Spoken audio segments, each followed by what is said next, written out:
So the DC Sustainable Energy Utility was created to work on three basic pillars: energy, employment, and social equity.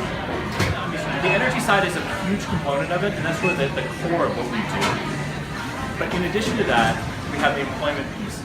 And then the final pillar of it is social equity. So in addition to all the energy efficiency work we do in multifamily and single-family affordable housing, we've now funded our 400th solar system exclusively for low-income residents. So that's our big crowning achievement, and we're doing it again this year. And we'll probably do another 140 to 150. So again, energy, employment, and social equity. We're really excited about working with our partners in the local community, and that's both district government and private companies. So if there's anything that we do that sounds like what you do, let's talk after this. And with that, drink up, and I'll give it back to these guys. Thanks, John.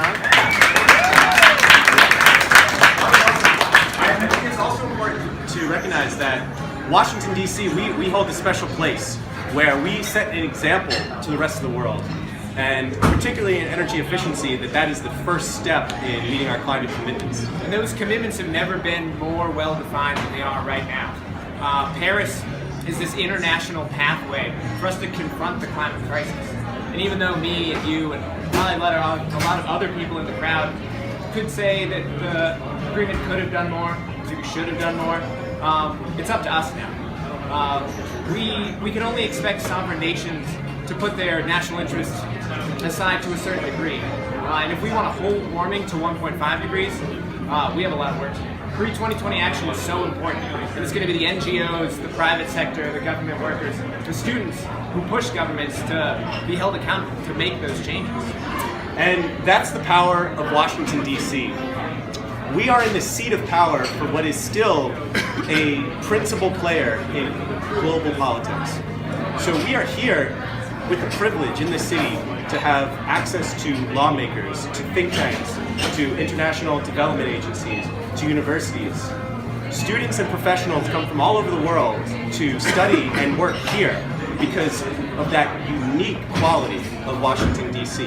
And sometimes we forget that because we're working so close to our issues. But when we take a step back, we realize at the heart of it, the people in this room, the working professionals of Washington, D.C., the capital of the United States, we have the power and the responsibility to make a change.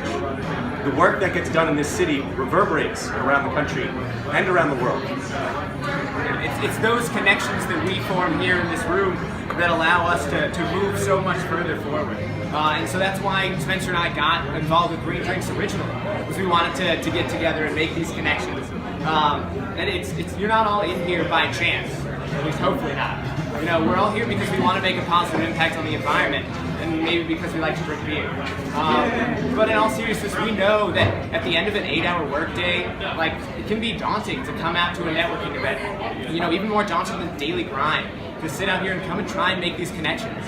But that's why Tim and I want to challenge you to not just sit here and drink beer and collect those business cards, but to follow up tomorrow with an email or a phone call, to follow up with a beer or a coffee here at Glenn's Garden Market. Because we know that you guys are here having amazing conversations and that you want to follow up on them. So do that. So thank you guys so much for coming out here. You know, if you weren't here, this would just be another night of Spencer and I sitting around our living room talking about saving the world. So drink up. Thank you again to Glenn's Garden Market, to Green Drinks DC, to DCSU, for all of you guys. Thank you so much. Also, one last note, just remember the big responsibility that we have as working professionals in Washington, D.C. The world is looking for American leadership, and leadership starts here. So enjoy. Yeah.